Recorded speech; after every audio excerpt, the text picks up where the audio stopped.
I hope you guys enjoyed the drone video of this boat. I know I'm not the best when it comes to editing a drone video, but I think it came out pretty good. Now this boat is a G3 Gator Tough 18ccj.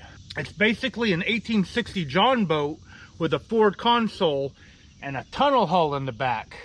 The tunnel hull is to allow water to go up to the jet motor that's mounted on the back of the boat, which is mounted higher than your average prop motor. That's why the transom is so high. This is actually a 115 horsepower Yamaha with a jet foot. The jet foot drops it down to 80 horsepower. Now I'll be straightforward with you guys. I am going to sell this boat. If it's not sold already, I've already got several people interested in buying it once I put it up for sale. Who knows, it might be up for sale by the time this video is released. Of course, if you're watching this in like July of 2023 in the future, the boat's probably already sold. If you're interested in this boat, my contact information is on my website, fishingwithbilly.com. Now, I am going to tell you the good, bad, and the very ugly about this boat in this video, so you might learn a thing or two about the G3 18ccj. Now, the first thing, I had issues with the way the motor was mounted. It was mounted high to where the bottom of the jet foot was at the top of the tunnel hull where it's supposed to be. However, it caused a lot of porpoising when going down the river, especially when I had people sitting in the back. I mean, it was really, really bad. And the only way I could fix that is to lower the motor, which puts the jet foot, the very back of it, because it's kind of sideways, is just a little bit below the bottom of the hull. Now, the proper ways to fix this would be having pods on the back, flotation pods, which brings the rear up, or having trim tabs to help with the porpoising, or what's called intake fins, which lowers the intake to pull water up into it, which Outboard Jets in California sells. Now for me, the best way to address it would be pods, because I live on the back of the boat. Because I'm catfishing, and when I'm back here, it makes the back sink down. With flotation pods, it would help it from sinking down. And I've actually been in a boat, an 18ccj, that had flotation pods put on it as aftermarket. Now G3, they don't have pods on this boat as an actual option. I wish they would, and I think it's by the design of the back. The livewell intake is right where pods would be, and both drain holes. This actually has 2 bilge pumps and 2 drain holes in the back because of the tunnel hull, because it comes up and separates it, so you have water that could get in on both sides. Now this boat does not leak at all anymore. In this year of the boat, 2021, they added a swing back livewell chair seat thing in the middle, where you could take it and swing it back like this, sit on it, and watch the back of the boat. However, that livewell leaked from the factory. It was putting water into the boat. I took it back to the dealership. They tried to fix it. They couldn't fix it. I tried to fix it, and it still leaked. So the thing I actually did, I removed it. I removed it to gain more room on the floor. Let me show you guys. Hopefully this won't be too shaky. As you can see here, this is where I keep my cooler now. And I riveted in a piece of metal over the hole where the hoses are. And I took the hoses and I put them into each other with silicone and everything. And now this boat is dry as a bone. I've been through skinny water to get here. And you can see, if you guys can see, no water down there. There's my battery. And no water down there. There's the bilge pump. There's my starter battery. There's the other bilge pump. And there's the other drain.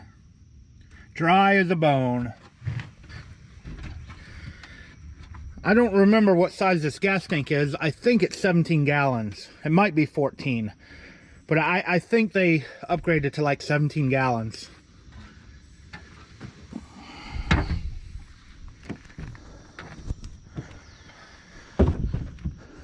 So you can see, I had to do some custom modification of this boat to get it the way I like it. Now, I still have that swing back seat, so if I sell the boat, the swing back seat is going to go with it. Now, other things you can see that I've done to the boat, I added multi-bars to the back. And I had them send me a custom base so I could put it on the very back of the boat. Now, I know Top Knox Fishing, he did something similar, and that part ended up ripping on him. It came off of his boat. However, the aluminum in his boat is a little bit thinner than aluminum on this boat. This is really, really, really good welded, and it's pretty thick aluminum. I don't see any kind of problems with it. In fact, I hit my garage door with the multi-bar, nearly ripped the garage door out, and it didn't do anything. There's no cracks in it or anything. It did screw up the multi-bar a little bit. That side gets loose a lot quicker now. I may try to put these multi-bars on a new boat. I haven't decided yet, and when I do that, I will probably drill out the Allen screw that's in it to just hold it in place permanently. Won't have a problem like that again as long as I don't hit the garage door with the multi-bars. I'm working on upgrading my garage door as well to make it higher and wider for a bigger boat. Now let me show you something that a lot of my guests, the paying customers for guided trips, what they love about this boat, and it's these seats. Hopefully you can see this. I might have to angle the camera down, but both of these seats come up and they're really comfortable for what they are, and it's at the back of the boat. So if I'm pounding on the waves, I'm up here on the forward part of the boat and I'm like, man, this is a rough ride. And I turn around and ask them, like, I'm sorry for the rough ride, how you guys doing? And they're always like, it's fine, it's perfectly fine, this is not rough, this is perfect. So, you know, it's at the back of the boat. And usually, you know, when there's rough water, when you're at the front of the boat, that's where it hurts the most. I guess that's one problem with a forward console. You do get to feel all the fun when you're going through chop. And these fold down. Solid metal, so you can stand on them. Whoops. Now this boat does lack rod storage. And the rod holders, or the rod storage on this boat, I'm using for my shallow water anchor, my measuring thing, and a camera boom. That's what's down here. I also keep my boards on here as well. I just keep them tucked away in there. Now I added a Humminbird Helix 7 to it, and I tell you what, putting this transducer in here through the hose that's down there, and it goes through underneath the boat to the back of the boat, is very, very, very difficult. I think I may have stretched my cable while putting it in there because the image is not perfect. What Humminbird shows on their social media platforms, the pictures, are different than what I see on this Humminbird. But I do see fish on this, and the maps are accurate. And I would not recommend trying to put anything else on this boat. I did put a string in there with it, so if you did want to put something else in there, you could. But for now, it's got one hose for the transducer, and then it has a secondary channel where all the electric's going through. Oh, well, I lied. I do have an electrical wire going through there as well. And as you can see, this is my trolling motor batteries and my charger for the batteries. And I've put a Minn Kota Ulterra on the front. As you can see, there's a grab bar. I filmed from it, and I put a rod holder on here. And I put rod holders on the side. And something I like to do all the time, I use my brush grips to hold my boat in place. And this is a downed tree that I'm fishing, hoping for a flathead. And I think if there was a flathead here, he would have bitten already. So I'm probably not going to catch a fish during this video. The boat did come with 2 fishing seats. I only keep one in it so I can keep the back open.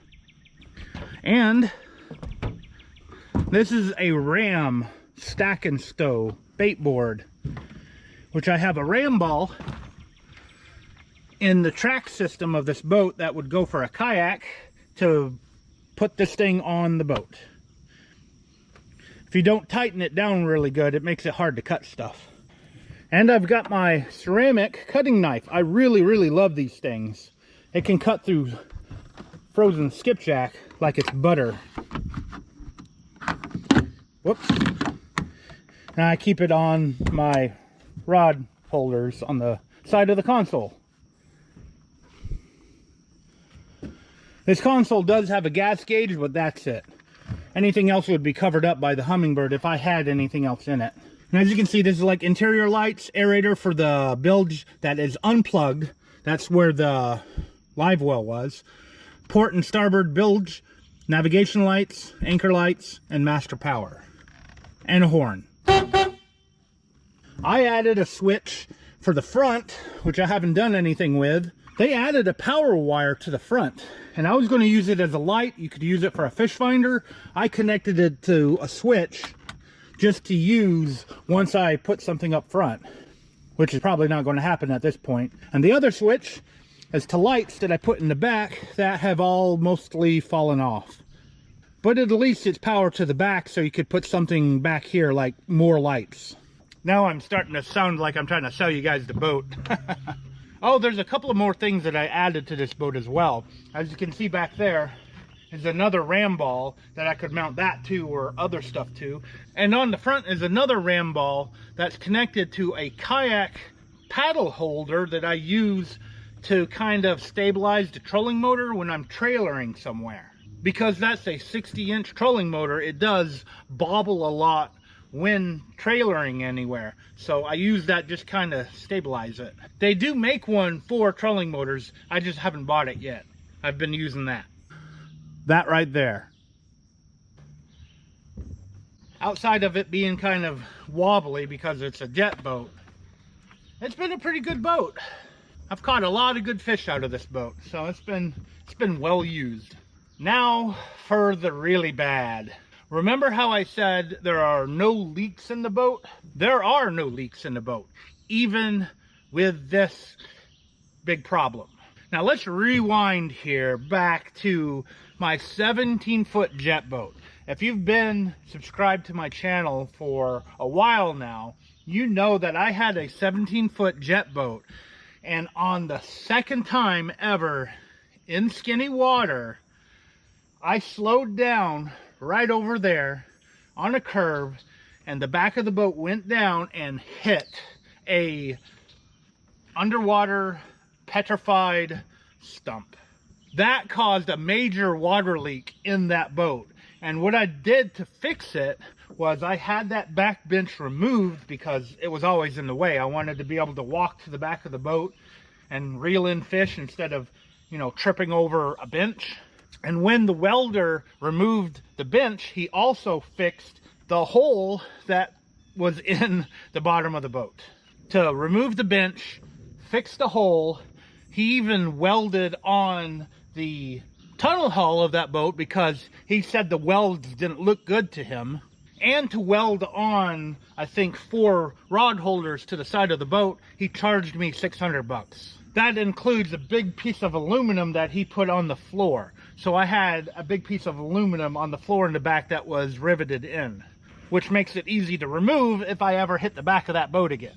And I tell you what, he was an incredibly good welder. All the welding I've done recently was from someone who's learning how to weld, and I could see the difference between the guy in Greenville, Tennessee, 2 hours away from me, the welder, my favorite welder in the world, versus the welder that I've worked with on another boat project. It was day and night between the two welds.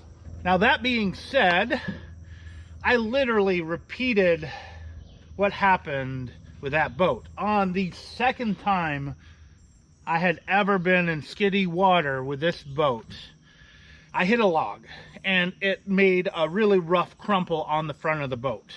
What's worse, it was at night. I was actually on the same creek. I was trying to just, you know, I didn't have a light at the time, a good enough light, and I was trying to idle out, and I couldn't. I kept drowning out, and I'm like, well, I can see it's clear through here, so what I'm going to do, I'm going to back up, and I'm going to just, you know, go out.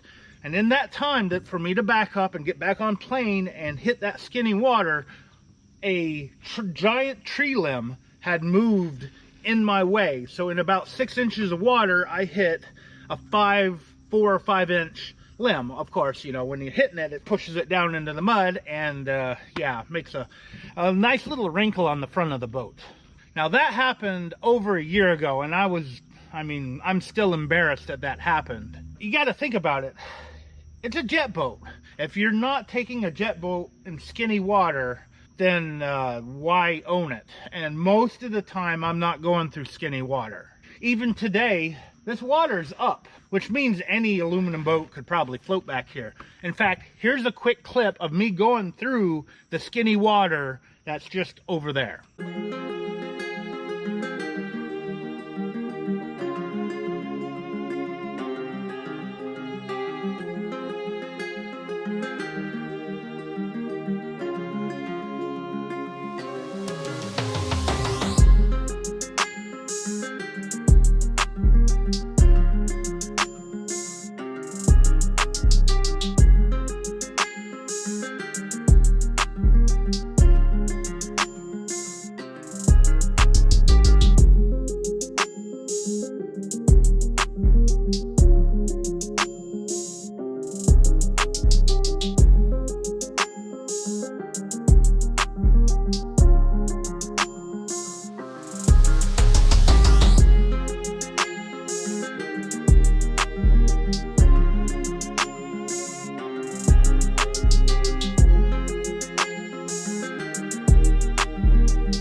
Thankfully, the boat, it still floats, it doesn't take on water, and it doesn't really do anything to how the boat performs. The boat has always pulled to the right a little bit while going down the water, even before the little mishap. And I don't know why it pulls to the right. That's another little issue that I forgot to tell you guys about. Unless they did something wrong when they mounted the motor, I bet all of them do that. But it looks like, yet again, this creek is going to skunk me. Actually, I've been catching channel catfish on this creek, but the flatheads, I don't know where they've moved to. They're just not here. And I've been trying back here and out there and back here and out there, and if I catch fish, I put it on YouTube, and if I don't catch fish, I usually don't put it on YouTube. Unless something happens. You have to think about it. You know, if nothing happens, then you'll see me put outlines, and then you'll see me reel in lines and say, I got skunked, and it'll be like a 2-minute video. That's why I don't publish all my skunked videos, unless something happens or there's something to learn.